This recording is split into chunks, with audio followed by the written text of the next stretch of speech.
Welcome back, my awesome people. I am honored to be here today with CEO Adam Patti of VistaShares. Now, VistaShares has some amazing, exclusive, and unique ETFs, especially with the AI sector and Berkshire Hathaway.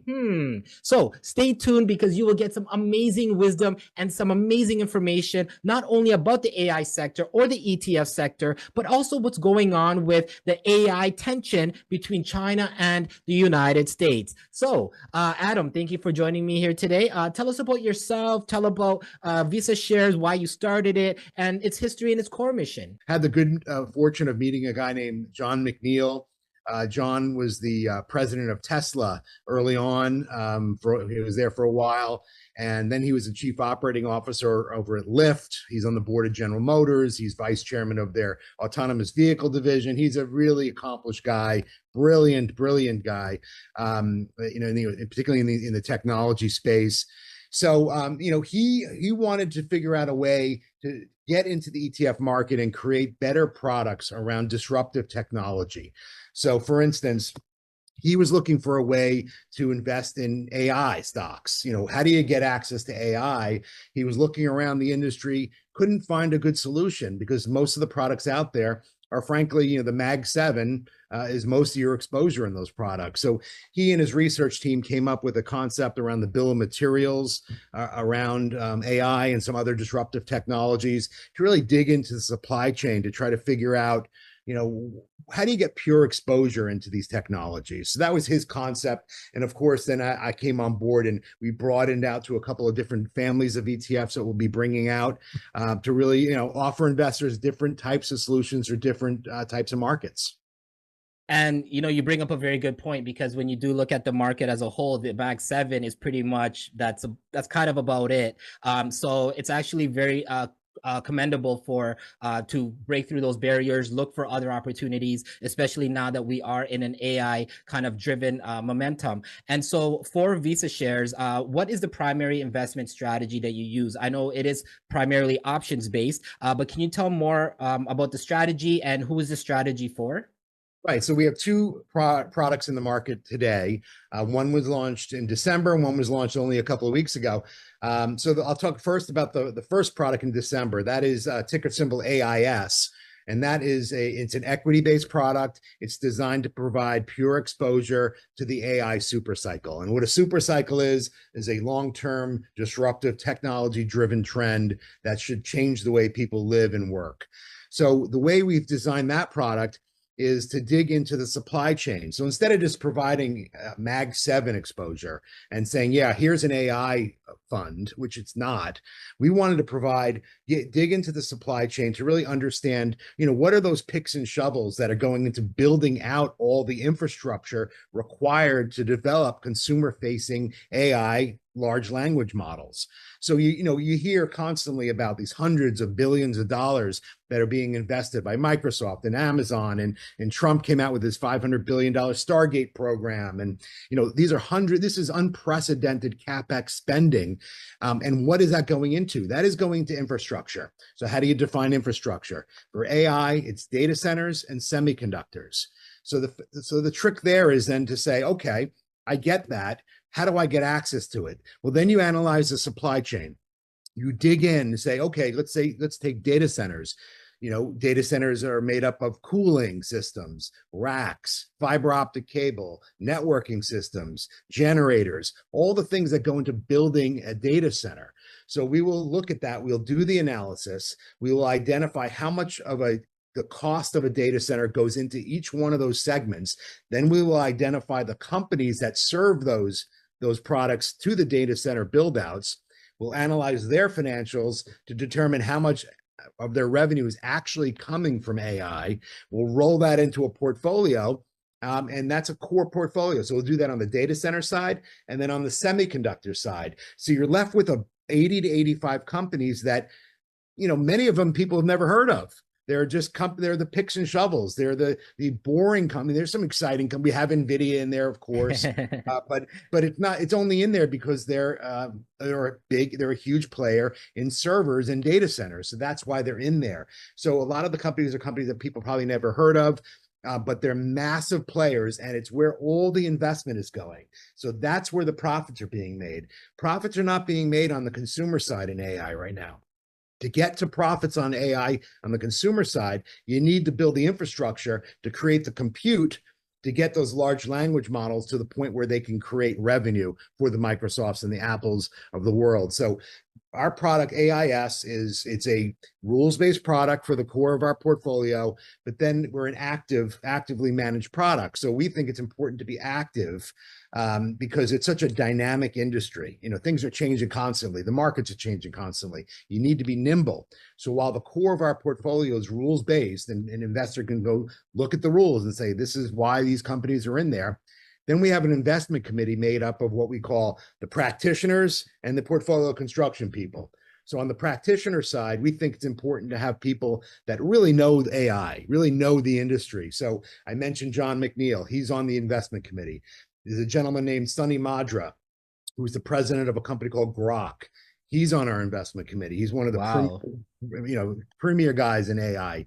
He's doing, building out data centers around the world. So those are our practitioners, and their job is to identify risks and opportunities based on their knowledge of the industry before hopefully other people can recognize them.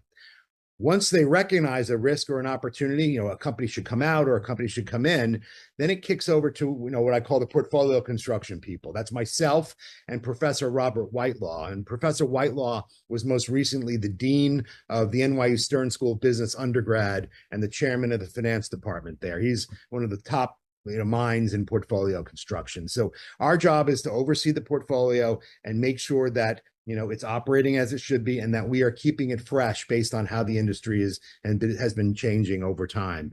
So that's AIS. And I'll stop there because I know I threw a lot at you. No problem. And you know what? You have some incredible heavy hitters on that team, and that just shows the credibility, and that shows that there is not only interest, but a background with every team member. And that is what a lot of firms don't really have. A lot of firms, they might have, someone who's been in one sector forever or one industry forever. But I mean, AI is so new that you actually have people in AI who've been in AI since the concept of it. So that's amazing. And then the second ETF? So the second ETF is totally different. So this product is ticker symbol OMAH, OMAH. So without the A at the end, OMAH.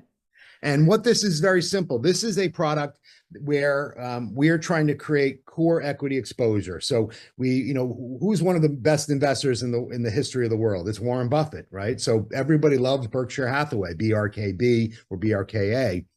So, and I love that the ticker symbol is OMAH, whereas Omaha, where Warren Buffett is from. So it's kind of a play on words. I love it. Yeah, the Oracle of Omaha. You have to have a good ticker. That's great. So what we've done there is we have created an equity portfolio that's comprised of 20 stocks. The first one is Berkshire Hathaway. And the next 20 are the top 20 holdings of Berkshire Hathaway. So Citigroup and Bank of America and Apple and Visa and Verisign, all of Berkshire Hathaway's top 20 holdings. So it's the Berkshire Hathaway portfolio. Then what we do is we use an options overlay to create 15% target income per year paid out monthly. So 1.25% income paid out monthly as a return of capital. So it's invest like Buffett, but with income, because Berkshire Hathaway doesn't pay a dividend. So you can use it as a core part of your equity portfolio. Or if you own Berkshire Hathaway, carve off a little piece of that, get almost the same exact exposure, because we have the top 20 holdings. We don't go below that. So of course he has other companies in there as well, but it's nearly the identical exposure. But you're getting income to add to your Berkshire exposure.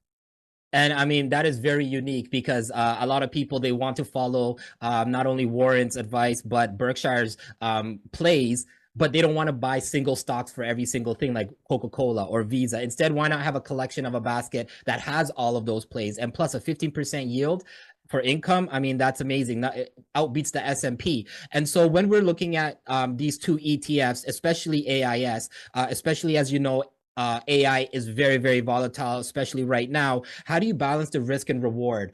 Is it actively managed? Do you go in every quarter? How does that work for VistaShares? Yeah, so AIS is an actively managed ETF. So we're active to the rules-based process. So the rules-based process, as I mentioned earlier, the supply chain analysis that yields the core portfolio of 80 to 85 companies. But the investment committee's job is to review that every week or every day, really, to identify those risks and opportunities. Now, we're not going to be trading in and out of things. That is not what we do. We don't think that's a good use of time, particularly based on, daily changes in the market sentiment.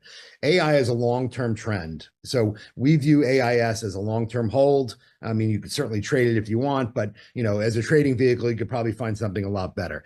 So it's a long-term hold. It should be part of your growth equity that you have in your portfolio.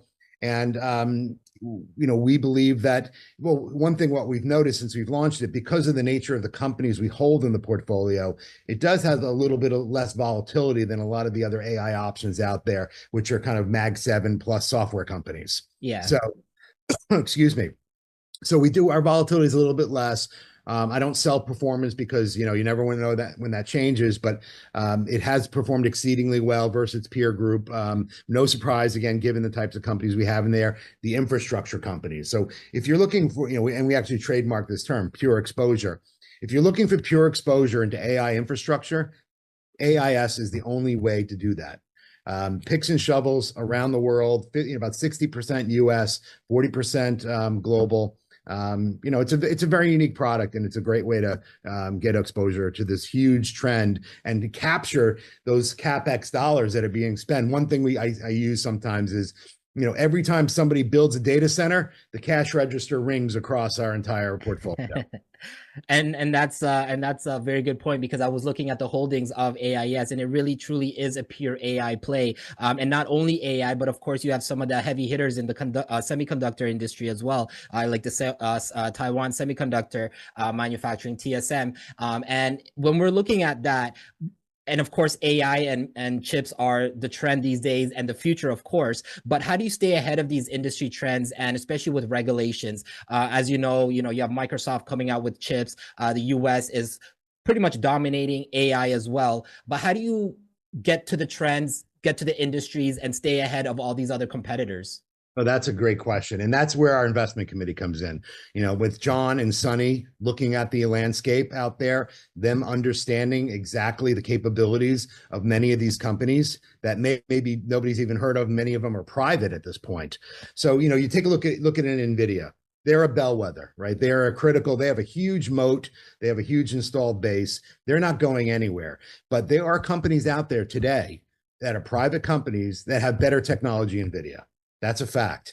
So, excuse me, the question is, are they going to be acquired by NVIDIA or somebody, or are they going to go public and start dominating on their own? So we need to stay up on those trends and really determine, when's the right time to get them in and out of the portfolio. If without that, due diligence, without that team that is going to be not only just looking at what's right now, but what's in the future. And as you said, private companies, they are ahead of the game because they have no one that they really need to report to. They don't need to report to any government agencies. They don't need to report to any government regulations. And they're able to do whatever they want, make a million mistakes. There's no financial records that they need to report to. And so they are able to take that risk. And fingers crossed, hopefully, companies like NVIDIA, Microsoft can acquire them and make them public. And I'm sure VistaShares will be right there with them, acquiring them and putting them in their ETFs.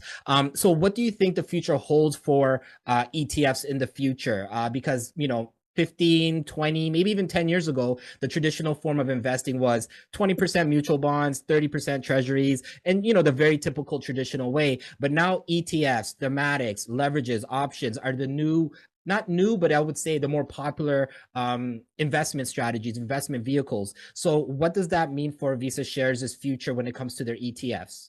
Well, that's a great question. Also, the industry has certainly matured and has changed. Today's investor is a lot more sophisticated than investors from, a dozen years ago, even 20 years ago. The average investor, I'm saying, they are more comfortable with options, they're more comfortable with leverage. So the industry needs to change with them and create the right types of tools to have them create the types of portfolios they're looking for. So, it's a much more crowded space than, certainly, in 2006 when I started Index IQ, but there's a ton of white space out there as well. So at the end of the day, I think for success, you need to create products that are meaningful for investors, not Me Too products. not products that claim to be one thing and actually another thing. Maybe that works short term, but if you want to be successful, you have to build quality products that investors want to use and they use for many years. And that's what we're focused on here at VistaShares. We're not going to have 100 products. We're going to bring out products that we think are important and they solve a problem for today's investors. Which pretty much sums up the pure play, right? Whether it's AI, whether it's tech, whatever sector it is, it's always better to have a pure play. Even though Berkshire is more diversified, but I mean, it's a proven track record. Berkshire is killing it. So how do you see AI, artificial intelligence, impacting investment management portfolios and ETFs? So I know a lot of CEOs, they're using AI to assist them in managing portfolios, choosing companies. How does that play into VistaShares I guess, AI use? That's a great question. Well, I mean, there are some ETFs out there that are currently using AI supposedly to, pick securities. I am not that knowledgeable about that because I just don't think the technology is there yet. I mean, I think what AI is very good at currently is sorting through a lot of data. So if a portfolio manager is looking for a specific security that has certain attributes, I think AI can be very helpful there. But I think AI's got a long way to go to become really valuable at the consumer level, and that all goes back to the infrastructure. So that's the hot space, right? The consumer facing applications. Who's got the best chatbot? Whose chatbot can do those things as fast as possible? But it's really rudimentary today. Believe it, it's incredible technology, but it's rudimentary to what it will be, in 5 years from now. But the only way we get there is through more compute power. So the more compute, meaning more data centers, more powerful semiconductors, that is going to make the large language models more powerful and add more value to the end consumer, where the end consumer can actually do things that they need to do, and where the owners of those front end consumer applications can actually drive revenue. Because right now there's no one making money really on the front end, because there's just nothing. It's all testing at this point, really. It's pretty much building the roads, the infrastructure, not really product based just yet. Exactly. So all the profits are in the infrastructure. So, I always tell people, and this is why we brought the product out, is, invest in the infrastructure now. Keep your eye on the end consumer applications, because that's where the money will be made 5 years from now, but not until we get to that level. So, within AIS, we have the ability to add a third supply chain. So we have data centers, semiconductors, then we can add consumer applications later. It's not ready, so we're not doing it. But AI will certainly have a big role in the advisor community. It's gonna, I had dinner last night talking to some advisors about that. They were asking me the same question. I mean, is it going to replace me? I don't think so. People, there's more self-directed investors today than ever before. So I think those type of investors will certainly not need perhaps an advisor, and AI will suffice. But I think there's enough investors out there that are going to want to speak to a human, even if that human is supported in large part by some large language model that is dictating their decisions and how they treat their clients. So the human will not be replaced. I don't think so. And no, that's actually a very good point. So my viewers, you heard it here, right? AI is still on the ground level. And if you invest in AIS or invest in a pure play, it has, 5, 10, 15, 20 years of growth. It's like the internet, the .com era, right? Investing in those tech companies, most people were kind of scared of the internet. We're just using it for emails.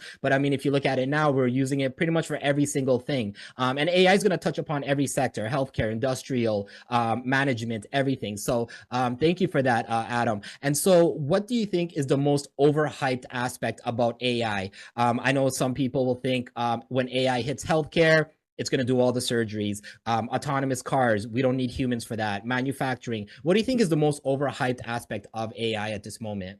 Ooh, that's a really good question. I would have to say perhaps the perceived level of maturity of some of the technologies coming from other countries. So if you saw what happened with DeepSeek, right? The whole market just, cratered. Yeah. DeepSeek was announced. Now, of course, there's a lot of geopolitical tensions related to, between China and America. Trump came out with his $500 billion Stargate plan. I think it was a Thursday, and then all of a sudden Sunday, China comes out with, oh, well, we built a better model for $5 million. So, you know, I think there is a global arms race going on with AI. So I think there's a lot of hyping going on around the world, but I'm skeptical about what's coming out of China. Clearly, they have incredible technology, incredible smart technologists. But you know, this DeepSeek thing was, I think, overblown. I think most people have come to that conclusion. It was a training model, not an inference model. Perhaps they had access to NVIDIA chips through Singapore. I don't know. So I just think we have to be skeptical of what we hear and really look at the data. In terms of applications, I don't think AI is going to be doing any type of surgeries anytime soon. And no, you're absolutely right, because it's just kind of like the race to space, right? Every country is saying what they're saying just to kind of get under the skin of the other country. And so I know with AIS, some of the holdings is global. So there are some from China, there are some from pretty much a lot of places in the world that are racing for that AI technology. Is it wise to invest in, not just for AIS, but even just a independent investor? Is it wise to invest in these Chinese companies, even though there is this tension that's going on between the US and China? Who do you think it will be the better bet? Well, it's a global marketplace. So if you want exposure to the important companies that are actually building the infrastructure of AI, there are companies you need exposure to, like the Taiwan semiconductors. You know, those are companies that are really important. So, you know, we have 14, I'm looking at my list, 14% in Taiwan, 7% in China. You know, the exposure is not tremendous, but there's important companies there. So you need to own them if you're interested in, you know, owning the leaders in certain segments of the supply chain. So, you know, look, it's a global marketplace. There's a lot of tension. There's always a lot of tension. All the time. I think we'll be fine. Perfect. And so we know that China, as we just mentioned, you know, a lot of technology is coming out of there. However, kind of skeptical whether or not it's actually true or as developed as they say. Do you think, and America obviously has a more open ecosystem, we're more transparent with what we're doing. How will this affect AI innovation and development? You know, a couple of countries are more secretive of what they're doing. You have the United States and other countries that are very open with what they're doing. Is this beneficial or not really beneficial for the growth of AI? Well, another great question. It's very difficult to discern how it's all going to play out because, you know, in terms of regulations, you know, there needs to be a global standard to protect privacy, to protect consumers. Um, there, but there's so much competition between regions, right? So how is that ever going to occur if China is competing with the United States, the EU is competing? You know, all these regions are competing on their own to try to dominate this new space, because whoever comes up as the winner in AI, whatever that is defined as, we don't know yet, they're going to have a tremendous advantage, you know, for efficiency and productivity across multiple, if not all industries for decades and decades to come. So I think the competition it's inevitable, but it would be nice if there was a global standard that, you know, you could trust and that people actually adhere to make sure that people are using this AI technology in the right way. And you know, And working together instead of everybody kind of doing their own thing. I think a partnership, not partnership, but maybe working together, sharing ideas, definitely is a lot better than you know, hiding in your own little country and doing everything on your own. yeah. Okay, so let's take a little turn here. What do you think the next major breakthrough in AI that will disrupt the financial world, whether it's investment, whether it's banking?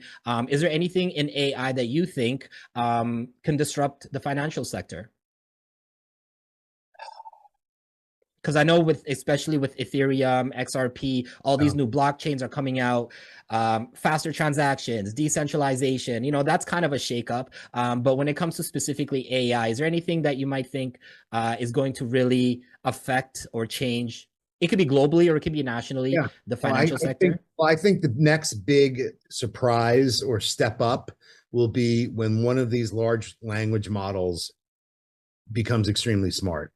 And, you know, everyone talks about that. I think we're still quite a bit away from that. But, you know, so if you look at how these large language models are developed, you've got the training session, the training segment, which is where you're providing a curated set of data to a model so the model can learn how to identify patterns in the data. The next step is inference, where you're taking that training model and then you introduce different data sets that are uncurated. And the model then needs to find those patterns or try to identify patterns in data that is, very different than what it learned on. And then you have deployment. So, and there's other steps in there, obviously. I'm simplifying it, but I think the next step is when one of these models during the inference portion of their training just takes a massive leap. And we haven't seen it yet. We're seeing incremental improvements, and some of it is quite stark.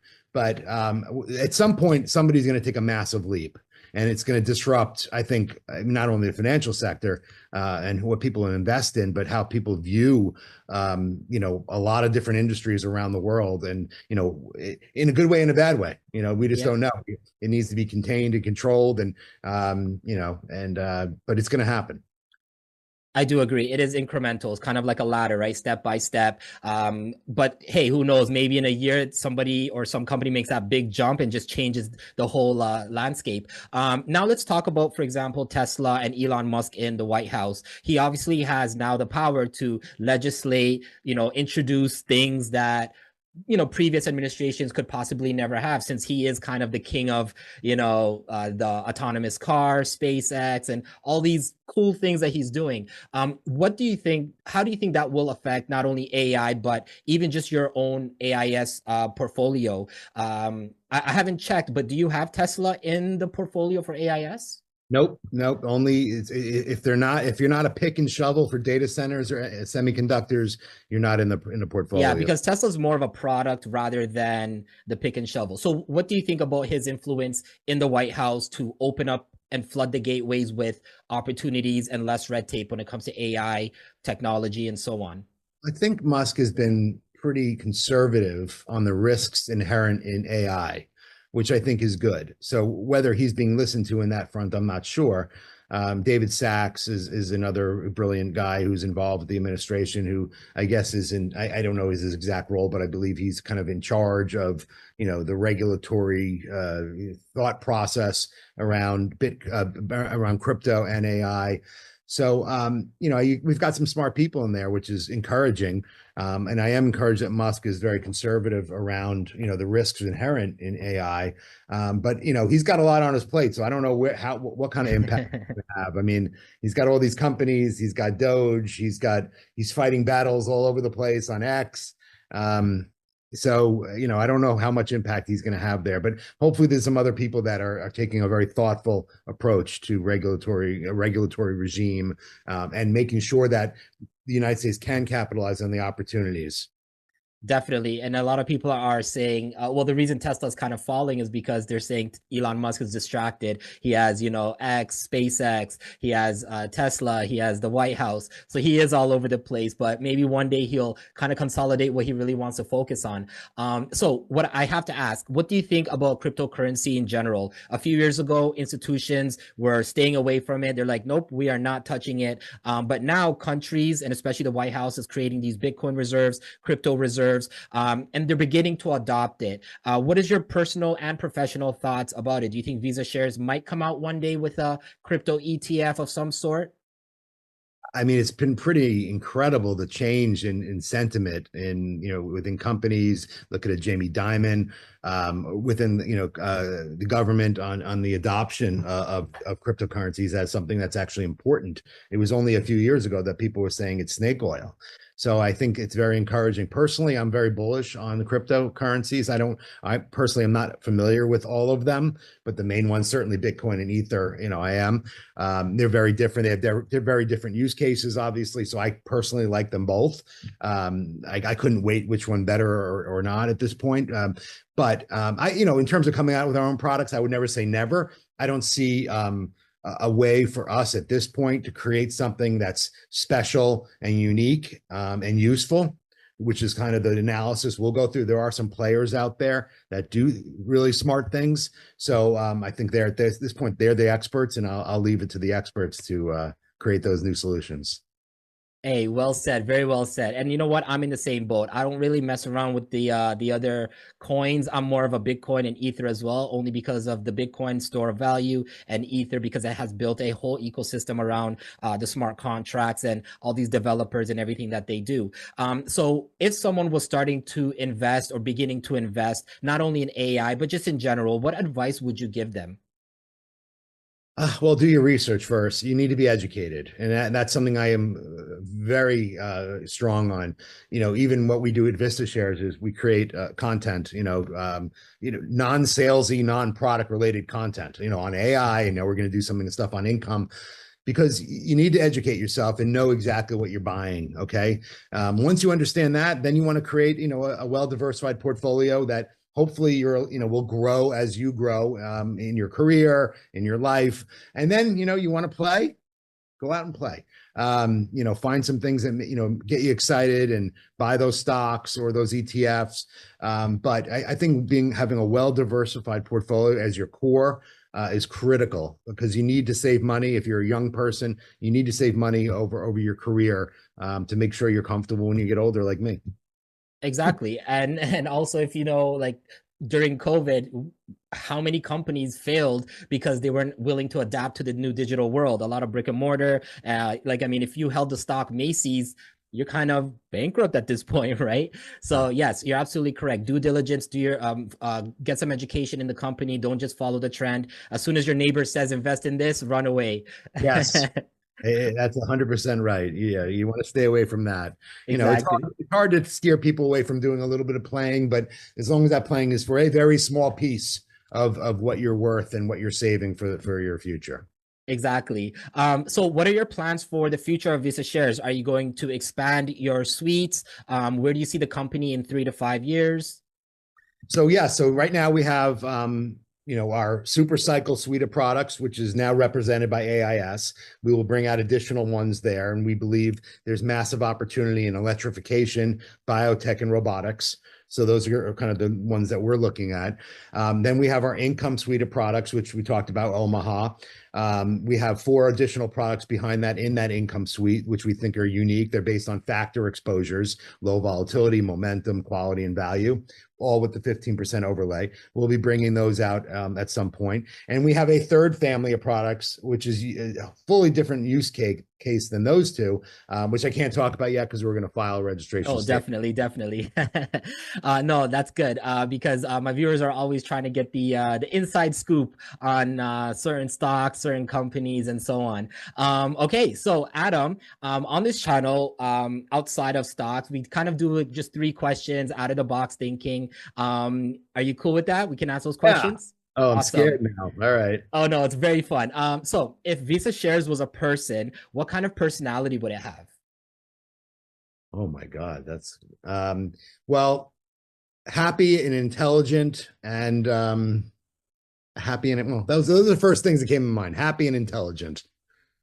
You know what? I love those two because that's what investing should be. You should be happy with your returns and you should be intelligent with your returns. So, hey, that sums it up perfectly. Next question.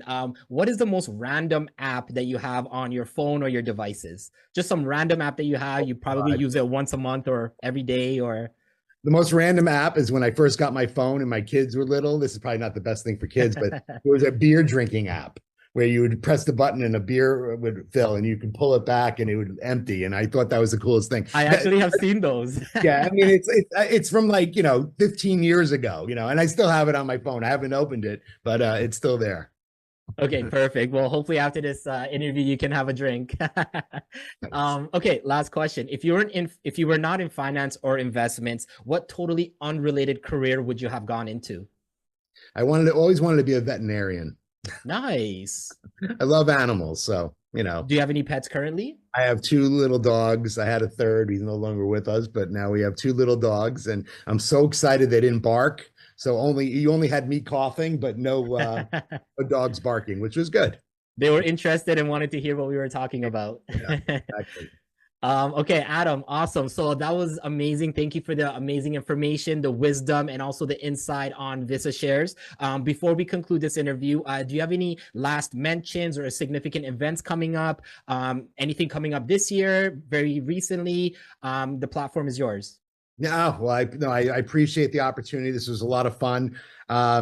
Just keep track of what we're doing. Hopefully, your listeners will like what we're doing, and they'll check out our website at VistaShares.com, and take a look at our content. And we like to keep people up to date, so we're on LinkedIn, we're on X, and we're providing updates constantly. And hoping people will like what we're doing.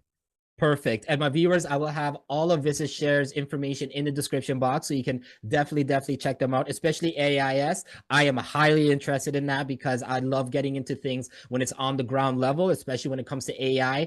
I mean, that is basically the future. You had the .com, now you have AI coming up.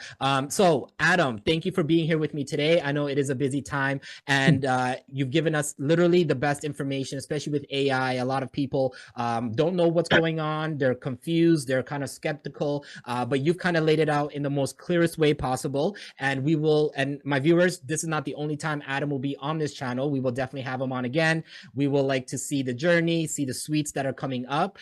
So Adam, thank you for joining me today. And my viewers, please like and subscribe and check out Adam's information in the description box. And until the next time, stay ranting.